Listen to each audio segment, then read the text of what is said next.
डॉक्टरी का पेशा और राजनीति दोनों अलग अलग पेशे, लेकिन दोनों का सामंजस्य। डॉक्टर महेश शर्मा, हम बात करते हैं महेश शर्मा से। महेश जी, डॉक्टरी का पेशा जहां डॉक्टर बहुत मृदुभाषी होते हैं, बहुत कम बोलते हैं, और राजनीति जहां बिना बोले काम नहीं चलता है, दोनों में तालमेल कैसे बैठता है? डॉक्टर मृदुभाषी होते हैं, ये उनकी क्वालिटी है, लेकिन मलेरिया कड़वी कुनीन की गोली से ठीक होता है। इस पेशे में मैं 30 वर्षों से लगा रहा और मुझे इस पेशे से प्रेरणा मिली कि समाज उनको मान सम्मान पहचान देता है जो मैं और मेरे से ऊपर उठकर समाज के लिए कुछ करते हैं, देश के लिए कुछ करते हैं। चिकित्सा के माध्यम से मैं समाज की एक सीमित दायरे में कुछ सेवा कर सकता था। दिल में भाव जागा कि क्यों ना बड़े प्लेटफॉर्म से, अगर राष्ट्र सेवा का समर्पण का भाव जो मुझे बाल्यकाल से राष्ट्रीय स्वयंसेवक जैसी संस्था के माध्यम से मुझे मिला, अखिल भारतीय विद्यार्थी परिषद का साथी रहने के साथ साथ प्रेरणा मिली कि राष्ट्र समर्पण के लिए भी कुछ करना चाहिए। मैं समझता हूँ उसमें चिकित्सा का पेशा थोड़ा सा कमज़ोर पड़ रहा था। और फिर मेरी पार्टी का मैं आभारी हूँ कि जिस पार्टी ने मुझे मौका दिया, मैं हो सकता है क्रिकेट अच्छी खेलना जानता हूँ, लेकिन मुझे पिच प्रोवाइड करी और पार्टी का एक शिक्षण, संस्कार, विचार सब कुछ दिया। और मैं समझता हूँ मेरे प्रधानमंत्री जी और मेरे राष्ट्रीय अध्यक्ष जिन्होंने मुझे इस लायक समझा कि मैं देश की सेवा इस मंत्री पद के नाते से कर सकूं। डॉक्टर साहब, चाहे बिसाड़ा कांड हो या साहित्य अकादमी का मामला हो या महिलाओं के बच्चों के वस्त्रों का मामला, आप उसमें एकदम फायर ब्रांड की तरह रूप बोलते हैं। देखिए, मैंने जो भी बोला अपने दिल की आवाज़ से बोला। कुछ शब्दों में इफ बट और कॉमा इधर उधर लगाए, ठीक है, आप मीडिया के लोग एक्सपर्ट होते हैं, शब्द मुंह में डालने हैं, कॉमा कहाँ से कहाँ पर लगाना है। मेरा एक्सपर्ट नहीं हूँ इस फील्ड का, लेकिन मैंने जो बोला अपनी भावना से, अपनी आत्मा की आवाज़ से बोला। मैंने जो बोला उसके लिए मेरे दिल में कोई ग्लानि नहीं है। मैंने जो बोला वो कोई शब्द मैंने वापस नहीं लिया है। अहंकार भावना नहीं है, नहीं। स्वाभिमान भावना से। और जो बोला मैंने अपने शब्दों के लिए किसी के लिए कोई क्षमा याचना नहीं। बात करें डॉक्टर साहब बिसाड़ा कांड की, तो जब कांड शुरू हुई थी बात, तो अखलाक के परिवार वालों को लगता था जैसे कि उनका कोई दोषी नहीं है, लेकिन अभी पिछले दिनों जो कोर्ट ने आदेश दिया है, उनके परिवार के ऊपर भी एफआईआर का दर्ज का आदेश कर दिया गया है। देखिए, कानून व्यवस्था प्रदेश का हिस्सा है। मैं यहाँ का जनप्रतिनिधि हूँ और जब ये घटना हुई मैंने तुरंत वहाँ के अपने हर एसएसपी से कहा कि मैं वहाँ जाना चाहता हूँ, मेरी क्षेत्र की घटना है।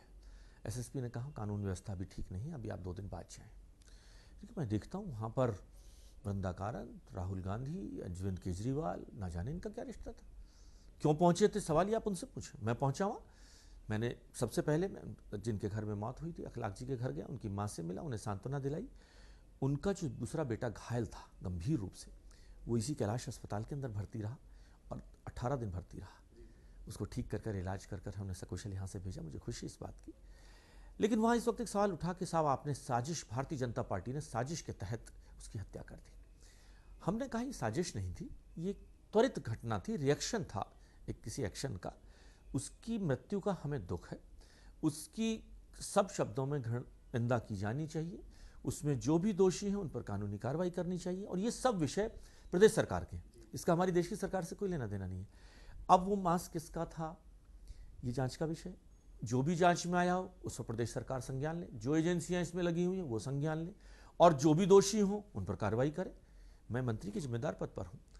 मैंने वहाँ ये कहा कि ये एक घटना, रिएक्शनरी घटना थी जो उस वक्त हुई, ये साजिश नहीं थी। मैं उस शब्द पर आज भी टिका हूँ। साजिश नहीं थी, घटना हुई, घटना का दुख है। हमें सभी गांव के लोगों ने महसूस किया कि बुरा हुआ, गलत हो गया, किसी की हत्या हो गई। बात करें आपके कॉन्स्टिट्यूशन नोएडा की, तो लगातार बहुत दिनों से जो है जेवर में एयरपोर्ट प्रस्तावित है। प्रदेश सरकार और केंद्र सरकार की आपसी खींचातान के बीच में अभी भी जेवर एयरपोर्ट कहीं दिख नहीं रहा। आप उड्डयन विभाग के मंत्री भी रहे, क्या स्वरूप दिख रहा है अभी उसका? देखिए, 2002 में जब माननीय राजनाथ सिंह जी ने इस विषय को शुरू किया, उसके बाद मायावती जी की सरकार आई, मुलायम सिंह जी की सरकार आई, कोई भी सरकार केंद्र से सामंजस्य बनाकर इस हवाई अड्डे की चर्चा भी नहीं कर पाई। मुझे खुशी है कि मैं प्रदेश और देश की सरकार के बीच में सेतु बना। मैंने प्रदेश की सरकार को भी इसके लिए राजी किया और देश की सरकार को भी राजी किया कि अब 2 करोड़ जनसंख्या दिल्ली की, उसके आसपास की जनसंख्या लगभग, अगर हम चले जाएं गुड़गांव तक और इधर मेरठ तक, फरीदाबाद तक, मथुरा, आगरा तक, तो लगभग 9 करोड़, रोहतक तक 9 करोड़ जनसंख्या हो जाती है। क्या 9 करोड़ जनसंख्या का बोझ ये हवाई अड्डा झेल पाएगा? और वो जाने वाले रास्ते जो इस हवाई अड्डे तक जाते हैं, दिल्ली के हवाई अड्डे तक, उन हवाई अड्डों का क्या होगा? तो एक हवाई अड्डे की जरूरत थी एनसीआर में। 3 हमारे पास प्रस्ताव आए, भिवाड़ी का आया, रोहतक का आया, जेवर का प्रश्न। मुझे खुशी है कि उत्तर प्रदेश सरकार ने भी और देश की सरकार ने सहमति जाहिर की कि हमें एक हवाई अड्डा एनसीआर में बनाना है। अब वो कहाँ बने, मुझे खुशी है अभी से आज से 10 दिन पहले रक्षा मंत्रालय की जो एनओसी मिलनी थी वह भी मिल गई है और अब बॉल दोनों देश और प्रदेश की सरकारों के कोर्ट में है। मैं समझता हूँ दोनों ने इच्छा जाहिर करी कि हवाई अड्डा बनाएगा। जेवर एयरपोर्ट की रूपरेखा कैसे होगी, कैसे, अगर हम बात करें, आप उड्डयन मंत्री रहे हैं, तो जेवर से जो है नई दिल्ली के जो एयरपोर्ट है इंदिरा गांधी जाना, कनेक्टिविटी बहुत बड़ा इशू है। अगर कोई लोकल, हम इसको इंटरनेशनल या डोमेस्टिक को एक रूप देते हैं, तो आपस की कनेक्टिविटी का क्या साधन होगा? देखिए, इस हवाई अड्डे को एक अंतर्राष्ट्रीय हवाई अड्डे के रूप में बनाया जाएगा। कुछ लोगों ने चर्चा चलाई ये बनेगा वो बनेगा, अंतर्राष्ट्रीय भी हवाई अड्डा, जिसमें खुशी की दूसरी बात भी है कि ये दोनों हवाई अड्डे इतनी खूबसूरती से कनेक्ट हो गए हैं। जेवर हवाई अड्डे तक और दिल्ली हवाई अड्डे तक के बीच में मेट्रो सेवा चालू हो चुकी है, हाईवे कनेक्टिविटी चालू हो चुकी है। दिल्ली नोएडा से लेकर ग्रेटर नोएडा तक एक्सप्रेस वे और वहाँ से लेकर आगे तक एक्सप्रेस वे। एफएनजी की बात कर रहे हैं, एफएनजी की बात कर रहे हैं, वह भी हवाई आने वाला है। तो मैं समझता हूँ इतने बढ़िया कनेक्टेड कोई दो हवाई अड्डे नहीं है जो एक दूसरे को बोझ आपस में सह सके और बांट सके। हमारा मकसद है कि दिल्ली हवाई अड्डा जब ओवरलोड हो जाए, आज भी आपने देखा होगा आधा घंटा पौना घंटा हवाई जहाज़ों को ऊपर उड़ना पड़ता है, उससे फ्यूल खर्च होता है, समय खर्च होता है, पॉल्यूशन होता है, तो आखिरकार उसे एक ज़रूरत है, उस ज़रूरत को पूरा करने जा रहे हैं। बात करें आपके संस्कृति मंत्रालय की, तभी आपने भी बयान दिया था पार्लियामेंट में, अखबारों में भी खबरें हैं कि 5000 से ज़्यादा पद खाली हैं। आपको मंत्री बने हुए, आपकी सरकार बने हुए 2 साल हो गए, उस पर अभी क्या कार्रवाई हो रही है? आगे कब तक हमें उम्मीद करें कि 5000 पद भर दिए जाएंगे? देखिए, ये हमारी चिंता का विषय है। ये सच है कि पद खाली है, लेकिन ये हमें विरासत में मिला है। 2 साल हो गए डॉक्टर साहब, 2 सालों के अंदर इस प्रक्रिया को मैं बता दूं कि जो पद 1 साल से ज़्यादा खाली हो जाता है वो पद विलोपित हो जाता है, उसको रिवाइव करना, उस पद के लिए दोबारा मांग करना। दूसरा फिर एक प्रक्रिया है कि डीओपीटी या यूपीएससी के माध्यम से हम उन पदों को भरना होता है। जो पद हमारी हैसियत में थे भरने के, हम उनमें मजबूरी में 1762 लोगों को एडहॉक अपॉइंटमेंट से अपना काम चला रहे हैं। ये हमारी चिंता का विषय। हमने देश की सरकार को, सभी संस्थाओं को, यूपीएससी को यह आगाह कर दिया है कि हमें इन पदों की भरने की बहुत शीघ्र जरूरत है। कब तक हो सकता अब है मुझे उम्मीद है कि अब जिस प्रक्रिया पर हम आ गए हैं, अब ये अगले बहुत शीघ्र समय के अंदर लगभग बड़े बड़े जो संस्थान थे हमारे, 42 संस्थान थे, उनमें से काफ़ी संस्थानों के पद भर दिए गए हैं और जो पद खाली है उनकी भी व्यवस्था हो चुकी है। और अब हमने बेसिक स्केल बढ़ा दिया है। जो 4200 का स्केल था उसको उठा के हमने 5400 का स्केल में ले गए। पहले हमें अच्छी क्वालिफाइड लोग नहीं मिलते थे उस स्केल पर, तो हमने वो सारे प्रयास इस 2 वर्षों में किए। लेकिन विरासत का जंग हटाने में थोड़ा समय लगेगा। 1 साल में हो जाएगा, मान लिया जाए? 1 साल में हम पूरा कर देंगे। डॉक्टर साहब, एक पर्यटन मंत्रालय एक बहुत बड़ा मंत्रालय है और देश में पर्यटन की बहुत अपार संभावनाएं हैं, लेकिन कहीं ना कहीं लॉ एंड ऑर्डर जो स्टेट का इशू है, साफ सफाई और सड़कें स्टेट का इशू है, इस कारण पर्यटन को बढ़ावा नहीं मिल पा रहा है। इसके लिए क्या तालमेल बैठाने के लिए पर्यटन मंत्रालय प्रदेश की सरकारों से कोई पहल कर रहा है? देखिए, ये चिंता प्रधानमंत्री जी ने जाहिर की और आपने भी करी है, और हम सबकी चिंता है कि जो पर्यटन भारत का एक स्तंभ बन सकता है, अभी हम मात्र 0.68% वर्ल्ड का टूरिज्म ले पाते हैं, फिर भी 1,35,000 करोड़ रुपए की विदेशी मुद्रा कमाते हैं। हमारा ग्रोथ रेट 9.86% रहा है, जो वर्ल्ड के 4.6% से बहुत अधिक है। लेकिन फिर भी हमारा टारगेट है कि इसको हम 1% 2020 तक और 2% 2025 तक ले जाएं।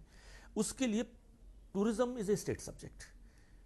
देश की सरकार की थोड़ी सी बाध्यताएं हैं, लेकिन फिर भी प्रदेश की सरकारों से हम जो 3 विषय हैं, सफाई हमने प्रधानमंत्री के स्वच्छता आंदोलन से जोड़ा, सुरक्षा के हमने विशेष साधन अपने वहाँ किए हैं, हॉस्पिटैलिटी, हमारा देश मेज़बानी के लिए जाना जाता है, बहुत सारी वर्ल्ड में पहली बार एक योजना हम लाए हैं।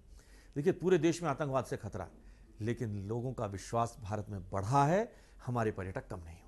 1363 एक जब हेल्पलाइन लाए जो 12 भाषाओं में, आप किसी देश के, किसी वर्ल्ड के किसी देश में चले जाइए, आपको किसी दूसरी भाषा के अंदर वहाँ सेंटर नहीं मिलेगा। आप हमारे रशियन में बात करिए, जर्मन में बात करिए, जापानीज़ में बात करिए, आपको उस भाषा में जवाब मिलेगा। ये पहला इनिशिएटिव है 1363 हेल्पलाइन, जो 24 आवर्स इंटू 365 डेज है। बात करें यूपी की डॉक्टर साहब, तो यूपी में हिंदू और बौद्ध 2 धर्मस्थल बड़े हैं। बौद्ध धर्मस्थलों को आपस में जोड़ने की कनेक्टिविटी बहुत अच्छी बन गई है और आगे विचार हो रहा है। लेकिन हम बात करें हिंदू धर्मस्थलों की, बनारस, मथुरा और अयोध्या 3 बड़े तीर्थस्थल हैं, लेकिन आपस में इनकी कनेक्टिविटी बड़ी पुअर है। इसके लिए सरकार के पास कोई योजना है? हम लोगों ने इस बार एक स्कीम चेंज करी है। हमने थीम बेस्ड टूरिज्म बढ़ाया है। जैसे मान लो स्पिरिचुअल टूरिज्म है, रामायण टूरिज्म सर्किट है, बुद्ध सर्किट है, कृष्णा सर्किट है।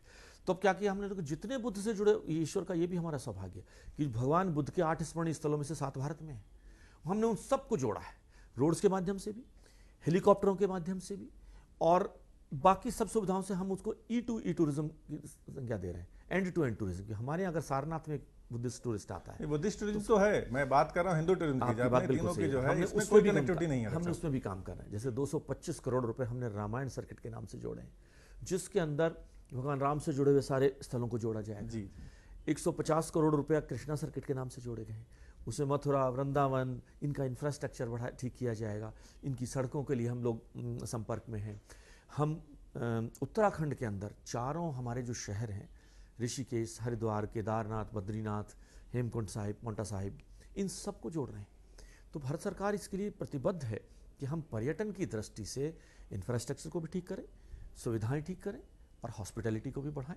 सर हमने पिछले दिन अजय टमटाड़ी से बात की थी। उत्तराखंड के टूरिज्म में बहुत संभावनाएं हैं। उन्होंने कहा कि पिथौरागढ़ का एक एयरपोर्ट प्रस्तावित है और आप उड्डयन मंत्री रहे हैं, तो क्या पिथौरागढ़ में एयरपोर्ट बनने की कब तक संभावना है? देखिए, अभी हम लोगों ने जो इस नई स्कीम को लाए हैं कि जहाँ छोटे हवाई जहाज जा सकते हैं और जहाँ अभी तक जहाज नहीं उड़े, उनको 1 घंटे का फ्लाइंग टाइम 2500 रुपये और कोई आधा घंटे का फ्लाइंग टाइम तो 1250 रुपये। उस योजना के तहत मैं जिस दिन मंत्रालय से हटा था, ये स्कीम साइन हो गई थी, लागू होने की प्रक्रिया चालू हो चुकी थी। अब मुझे विश्वास है, ऐसे छोटे जैसे पंतनगर को हम लोगों ने उससे जोड़ दिया है उस प्रक्रिया से। यूपी के अंदर अभी कायदे से 2 ही हवाई अड्डे थे, लखनऊ और वाराणसी। अब 9 हवाई अड्डे होंगे, 10 टोटल मिला के 10 हवाई अड्डे होंगे यूपी के अंदर। यही प्रक्रिया के तहत उत्तराखंड का जो पंतनगर है, पिथौरागढ़ की चर्चा भी शुरुआत उस वक्त पहले प्रथम चरण में नहीं थी, लेकिन प्रथम चरण के अंदर भी हम लगभग 60 नए हवाई अड्डों को स्थान देने वाले हैं और उसमें पिथौरागढ़ को भी कंसिडर किया जा सकता है। कि आप पहली बार विधायक बने, पहली बार सांसद और पहले ही सांसद में मंत्री, ऐसा कम राजनीति में कम देखने को मिलता है और लगातार आप काम कर रहे हैं। इसमें प्रधानमंत्री जी को बहुत सख्त प्रधानमंत्री माना जाता है। कभी आपका आमना सामना हुआ विभाग को कार्रवाई को लेकर, विभाग के क्रियाकलापों को लेकर? देखिए, मुझे खुशी है कि एक पितृभाव से, एक बड़े भाई के नाते वो जिस तरह से हमें मार्गदर्शन करते हैं, उसमें लगता है कि उनके दिल में सिर्फ और सिर्फ एक चीज़ है, वह है देश। गरीब, किसान, नौजवान, महिलाएं, हर वक्त उनके दिल के अंदर एक ही बात रहती है और हम उनसे प्रेरणा लेते हैं कि जब हमारा नेता, हमारा परिवार का मुखिया जब इतना काम कर सकता है, ईमानदारी से कर रहा है, तो हम सब भी प्रेरणा उनसे लेकर उनका प्रयास करते हैं और उनसे हम सलाह बिल्कुल एक परिवार भाव से लेते हैं। और जब हम उनका मिलने का समय मांगते हैं, हमें तुरंत समय मिल जाता है मिलने के लिए। हमें इसमें कोई बात कर रहे हैं सब कल्चर मिनिस्ट्री। कल्चर इस देश में बहुत सारे कल्चर हैं। आप झारखंड और छत्तीसगढ़, अगर अलग अलग संस्कृतियों की बात करें, इतनी बहुरूपियत शायद ही कहीं मिले, लेकिन उनको देख कर उनका एक्सपोजर नहीं हो रहा है। उसके लिए आपस में कोई तालमेल नहीं है। कोई हमारे जो सांस्कृतिक केंद्र बने हुए हैं वो कोई काम नहीं कर रहे हैं। तो दूसरी संस्कृतियों को आपस में मिलाने का और इस पर्यटन के साथ जोड़ने की कोई योजना है आपके पास? देखिए, उसका एक अनूठा रूप हम आपको दिखाना चाहते हैं। अगर वो देखना है तो राजपथ पर देखिए। भारत पर हमने एक भी आर्टिस्ट बाहर से नहीं बुलाया। कोई बड़े आर्टिस्ट जो हमारे देश के हो सकते थे, विश्व के हो सकते थे, उनको बुला सकते थे। हम लोगों ने सिर्फ अपने जो साथ हमारे जोनल कल्चरल सेंटर है, उनके आर्टिस्ट आए। हमारा पर्यटन और संस्कृति मंत्रालय की अगर अनूठा आपको संगम देखना है तो राजपथ पर देखिए। एक पूरे भारत की दिव्य झांकी और उसमें लाखों लोगों का आना जाना हो रहा है। देश के बारे में लोग जानना चाहते हैं। तो मैं समझता हूँ इन दोनों का आपस में हम लोगों ने यही लाए हैं कि इन 7 जोनल कल्चरल लेकर अभी हमने संस्कृति महोत्सव मनाया, अभी भारत भवन मनाया। तो अभी ये सब पर्यटन और संस्कृति मंत्रालय मिलकर और आगे आने वाले समय के लिए हमने समझ ली थी कि पर्यटन भवन एक बनाए, जिसमें पर्यटन और संस्कृति मंत्रालय एक ही जगह ले आए हम लोग। अच्छा, बात करें उत्तर प्रदेश की राजनीति में, तो एक सीधा सवाल, क्या उत्तर प्रदेश में आप मुख्यमंत्री का चेहरा हो सकते हैं? देखिए, हमारी पार्टी एक लोकतांत्रिक पार्टी है।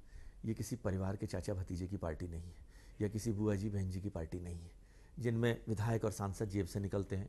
और बल्कि अब तो उनके लोगों ने इल्ज़ाम लगाए खरीद फरोख्त भी होती है कि लाखों करोड़ों में बिकते हैं। हमारा एक पार्लियामेंट्री बोर्ड है, वह तय करता है कि कौन मंत्री बनेगा, कौन मुख्यमंत्री बनेगा, कब बनेगा।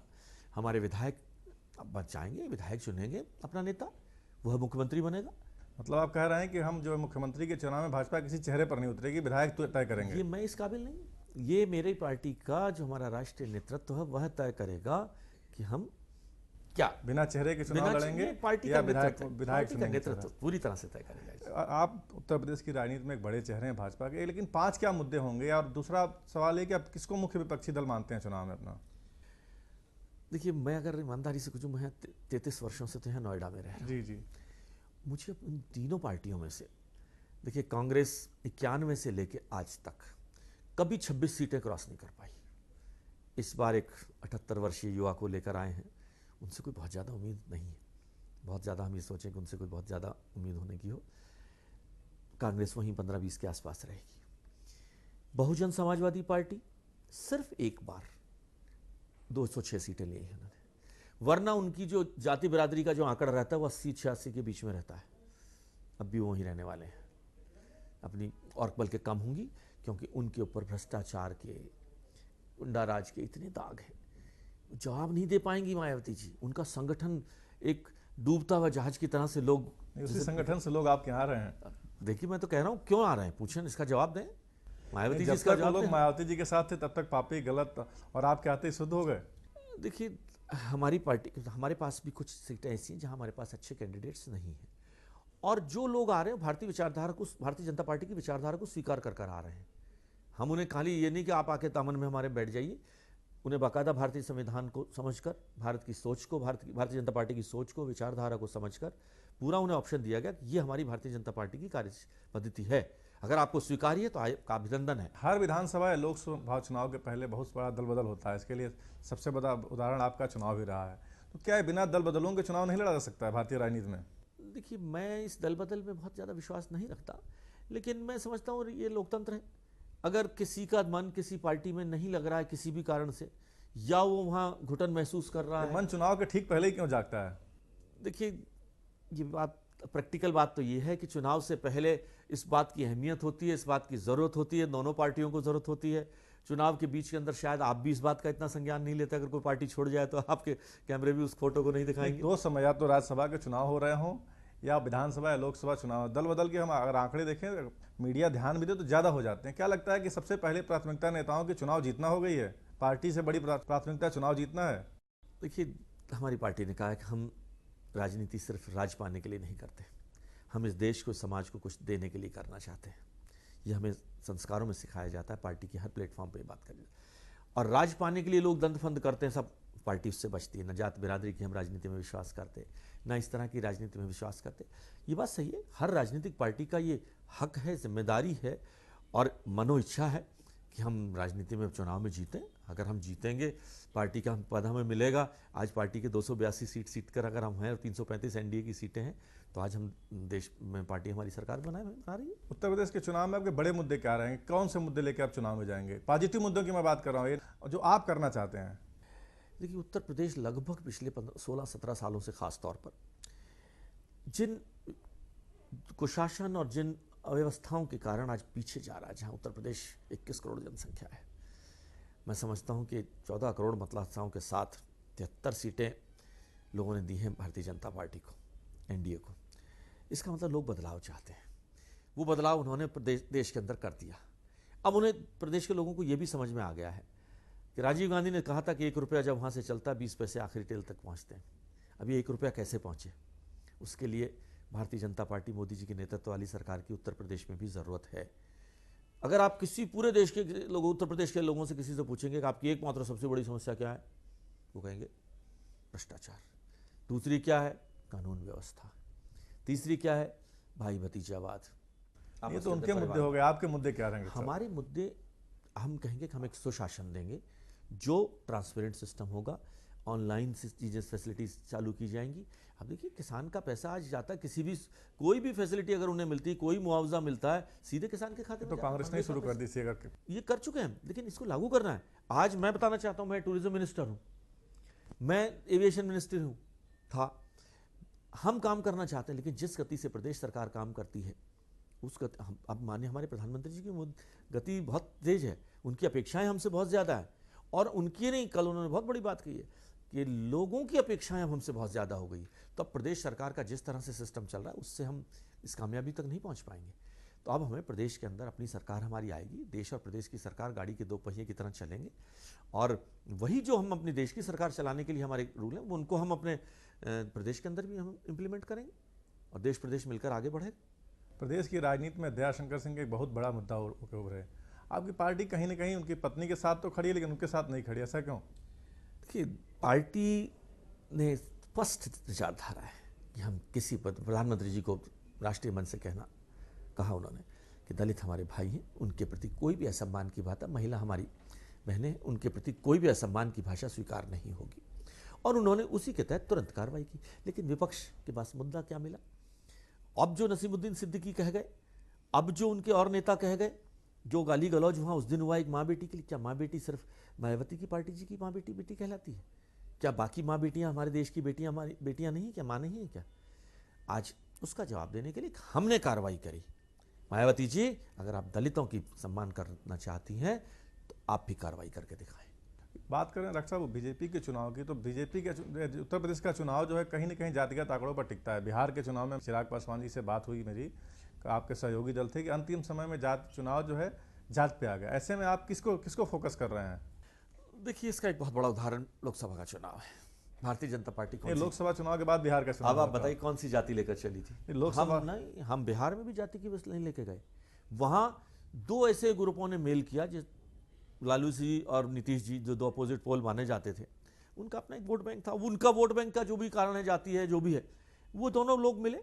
मिलने के बाद कुछ कमियां हमारे उसमें भी रही होंगी, जो हमने उनका आकलन किया हमारी राष्ट्रीय नेतृत्व ने, हम उन्हें ठीक करेंगे उत्तर प्रदेश के चुनाव में। लेकिन हम कभी जाति के नाम पर राजनीति नहीं करते, और ना हम बिहार में गए जाति के नाम पर, और ना हम यूपी में जाएंगे जाति के नाम पर। बात करें, उत्तर प्रदेश एक बड़ा प्रदेश है, आपकी पार्टी जो है राज्यों का बंटवारा करने के पक्ष में रही है, और कहीं ना कहीं चुनाव तो भी दूर है, चुनाव आते आते राज्य का बंटवारा एक मुद्दा बनेगा।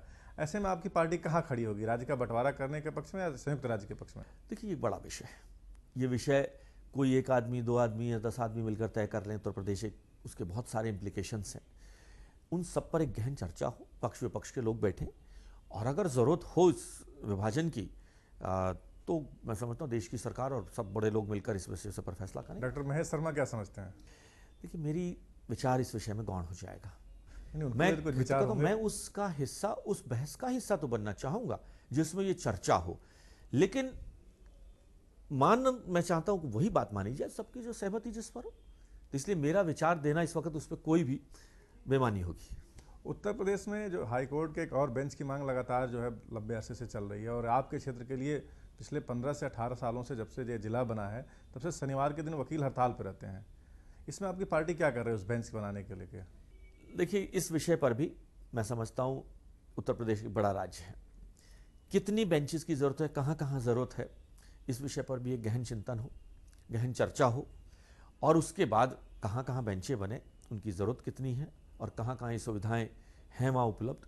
तो मैं इस पर से, लेकिन इस विषय को रिव्यू जरूर करना चाहिए कि उत्तर प्रदेश एक बड़ा राज्य है, 21 करोड़ लोगों का राज्य है, प्रदेशवासियों का। अब बात करें डॉक्टर महेश शर्मा की। डॉक्टर साहब, आप पहले चिकित्सक थे, फिर समाज सेवक हुए, और अब आपके पास काम इतना बढ़ गया है, तो दोनों में तालमेल कैसे बिठा पा रहे हैं? हॉस्पिटल में भी आपके लोग आते हैं, मरीजों को भी देखना और डॉक्टर्स को भी देखना, और ऐसे में अपने विभाग को देखना और कार्यकर्ताओं को भी देखना।